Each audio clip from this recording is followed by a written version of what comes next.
what? Everybody that went to church today, you do not have a relationship with God because you was buying, selling, cooking, and cleaning yesterday, being disobedient to God on this day.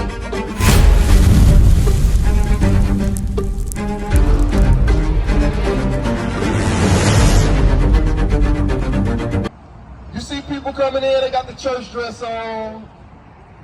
The pastor's hiding because we got the Bible open. They don't want to come talk to us, you know what I mean? They got they European jackets on, suits and stuff like that.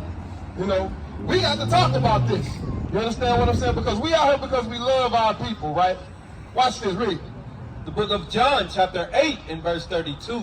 And ye shall know the truth, and the truth shall make you free. Now the thing is, Christ said the truth was going to make us free, right? So that means without the truth, we're not free. We're not free physically. We're not free mentally, right? Get Zechariah chapter 8.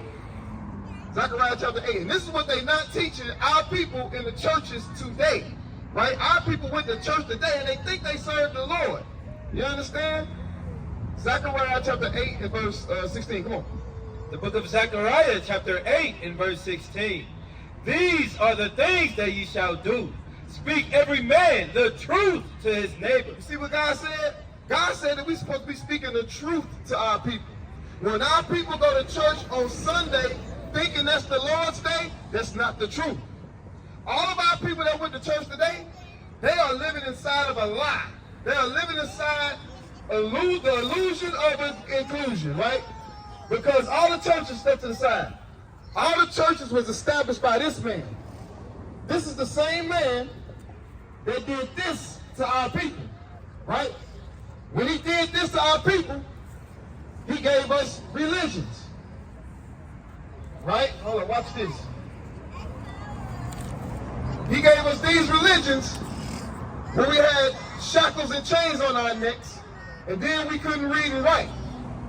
Then he taught us to worship them. Now, our people today are terrified at us, young black men, with the Bible open. You understand? But the same man that raped, robbed, and murdered our ancestors, he got churches on every last one of our corners. And you still got murder on that street. You still got prostitution on that street. You understand? This is why. Read it again. These are the things that ye shall do. The pastor's not listening to the Bible. He's about to tell us what we're supposed to do. Come on. Speak ye every man the truth to his neighbor. God said that we're not supposed to be hiding the things that's happening. You understand what I'm saying? We got high drug use in our communities. They ain't talking about that in the church. They ain't talking about the prostitution in the church. They ain't talking about the drug dealers sitting in the front row in the church. You understand what I'm saying? They ain't talking about the adultery committed in the church. You understand? Give me that 1 John chapter 3 and verse 4. Right? But everybody went to church today think that they serve God. They really went to serve Satan. Right? And that's the truth. Right? Come on, read. The book of 1 John chapter 3 and verse 4. Whosoever committed sin transgresseth also the law. For sin is the transgression of the law. You hear that, sis? God says that sin is the transgression of the law. You know what it means to transgress the law? It means to break God's law. That's right. So now we're going to get a very important law that establishes your connection with God. Give me the Sabbath day. Because this basic law can reestablish your connection with God. Because our people in the church today, they have absolutely no connection with God. I'm going to show you with the Bible, with his word. Watch this, read. The book of Exodus chapter 20 and verse 8. Remember the Sabbath day. God said what? Remember the Sabbath day. You know what day the Sabbath day is? It's the seventh day? Right, it's the seventh day. What's today? What day of the week is it? It's the first day of the week, right? Our people went to church today, but what God say, read again. Remember the Sabbath day. Do our people remember the Sabbath day? You see that? Read again. Remember the Sabbath day to keep it holy. What are we supposed to do on the Sabbath day? To keep it holy. It said keep it holy, right? So we're supposed to remember the 7th day of the week, and we're supposed to keep that day holy. Now he's going to tell you how to keep the day holy, right? So Saturday is the 7th day of the week, and we're supposed to keep that holy. But watch this, read. 6 days shalt thou labor and do all thy work. So God gives us 6 days to work, right? Read. But the 7th day is the Sabbath of the Lord thy God. Read that part again. But the 7th day is the Sabbath of the Lord thy God. Whose day is Saturday? Or it's the 7th day? Whose day is it? Read it again. But the 7th day is the Sabbath of the Lord thy God. Whose day is that? That's the Lord's day, right? Well, why our people think that today is the Lord's day? Let me ask you that. Why do people think today is the Lord's day? You said what? I said now I'm trying to figure out who day today is. You know what today is. Today's Sunday. It's the first day of the week. Is it the Lord's day though? I said whose day is. Well, it's just a day. It's just a regular day. A day that we can work on. That's what God said. Because watch this. We're going to come back. We're going to come back to this. Give me that in Sarat, chapter 33. Yeah. I want to show you something. Because our people don't put the correct importance on certain days according to God. Because our people got a zeal of God, but it's not according to knowledge. Not according to God's knowledge. They make up their own righteousness. That's what our people like to do. They establish their connection with God with their emotions and their feelings and what they think. But God don't give a damn about what you think unless you're doing what he say. Right? Now watch this. I want to show you something. Read. The book of Sarat, chapter 33 and verse 7. Why does one day excel another? So God starts off, he says, why does one day excel another? Why is one day more important than the next day? Watch. When as all the light of every day is in the year is of the sun. Because we see the sun go up and down every day. So it seems that they all the same. Every day is alike, right? But watch this. Verse 8. By the knowledge of the Lord they were distinguished. Read that part again. By the knowledge of the Lord they were distinguished. By the knowledge of the Lord it separates the days, right? So there are rules and regulations, laws, statutes, and commandments that we're supposed to apply on certain days to distinguish what day is which. You understand? Keep reading. And he altered seasons and feasts. You see that? And it also establishes the seasons and the feasts. Right? Now go back to Exodus. So right now, we're going to go through some laws to make the Sabbath day holy, because that's what's going to distinguish that day above a regular day. You understand? Read that in Exodus 20 and 8 again. The book of Exodus, chapter 20 and verse 8. And this is the love of Jesus. You ain't going to never get this in the church. Come on. Remember the Sabbath day to keep it holy. That's what the pastor didn't do. He didn't jog your memory. He didn't remind you that the 7th day of the week is the Lord's day. Come on, read. 6 days shalt thou do all thy labor and all thy work. But the 7th day is the Sabbath of the Lord thy God. Saturday is God's day. You can't just in your feelings establish the Lord's day. The Lord already has his day established. You can't change it. You ain't that powerful. And he don't like you that much. See that? Read on. But the 7th day is the Sabbath of the Lord thy God. No, the first day. But the 7th day is the Sabbath of the Lord thy God. No, the first day. But the 7th day is the Sabbath of the Lord thy God. God says Saturday, the 7th day. That is God's day. Read. In it thou shalt not do any work. And you're not supposed to work on that day if you have a relationship with God. So guess what? Everybody that went to church today, you do not have a relationship with God. Because you was buying, selling, cooking, and cleaning yesterday. Being disobedient to God on his day. Read. Thou, nor thy son, nor thy daughter, thy manservant, nor thy maidservant, nor thy cattle, nor thy stranger that is within thy gates. So these, if you have your own, bringing it up to the day, sis, pay attention. If you're supposed to teach your kids that Saturday is the Lord's day. You're supposed to teach your kids that they're not supposed to work on Saturday. If you own a business, your business is supposed to be closed on Saturday. You understand? Read on.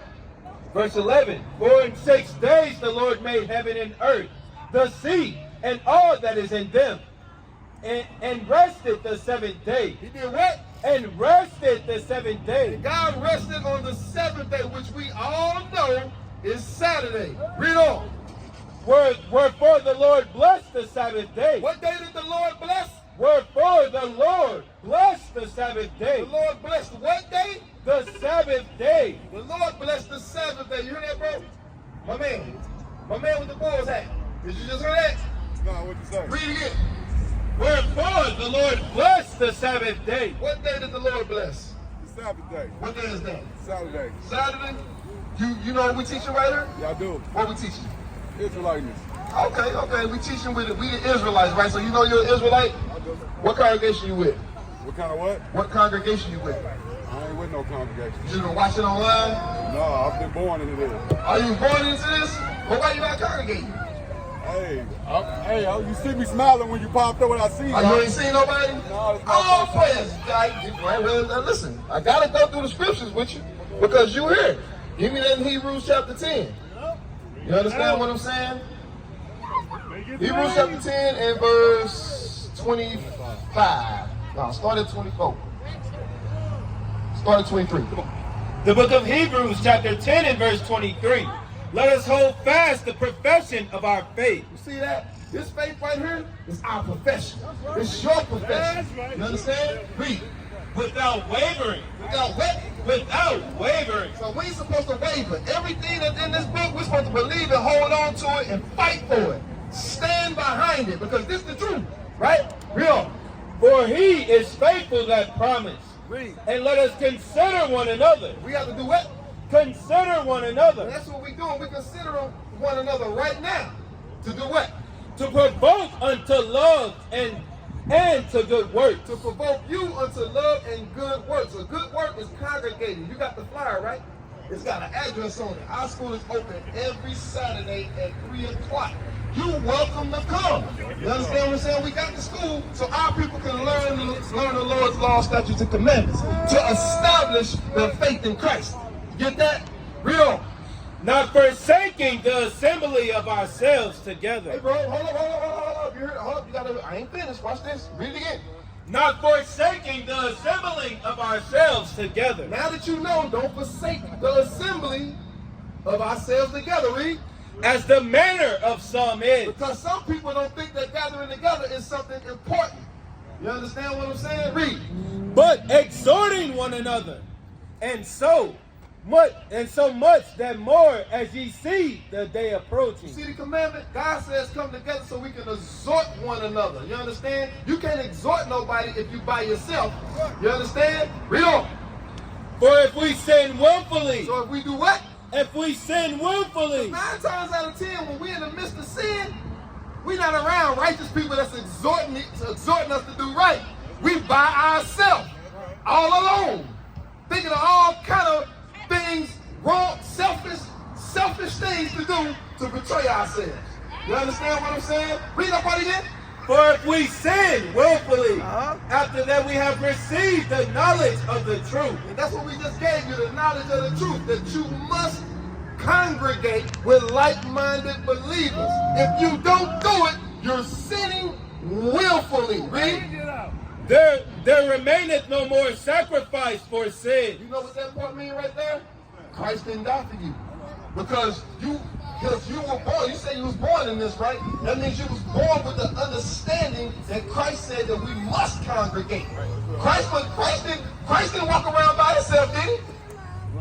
Soon as he came on the scene, soon as he got grown enough, old enough to start his ministry, he was like, you, let's go do this. Time went on, there was thousands of people around him. You understand what I'm saying? You see that? So that's very important. Don't let nobody tell you, oh, no, man, I don't trust them. Listen, Christ didn't trust a lot of people. You understand what I'm saying? But he kept God's law. We work with anybody and form coalition with anybody that has revolution on their mind.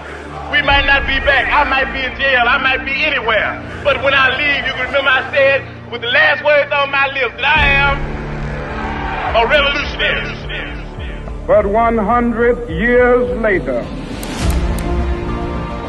the Negro still is not free. We want freedom by any means necessary. We want justice by any means necessary. This is a revolution of God. This time that we're living in, the greatest time on earth, revolution. Spiritual and biblical revolution. All these lives will be shut down in the earth. I remember he's strong in the Lord. He's life. He's life. He's life. He's life. He's life.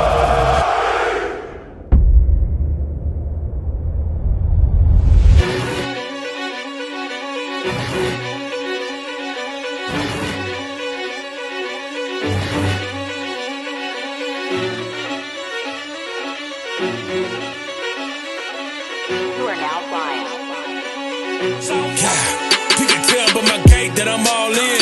You can tell by my faith that I'm all in. Front line with the truth, I'ma fall in. Even if it's a dead end, going all in. You can tell by the things I'm involved in. I can lose it all for my calling. If I die for the truth, it's a win-win. And going to the end, going all in. Going all in. Going in, going all in. Going all in. I'm going in, going all in. You can tell by the things I'm involved in. I can lose it all for my calling. If I die for the truth, it's a win-win. And going to the end, going all in. Going all in. Finally, my brother, be strong in the Lord.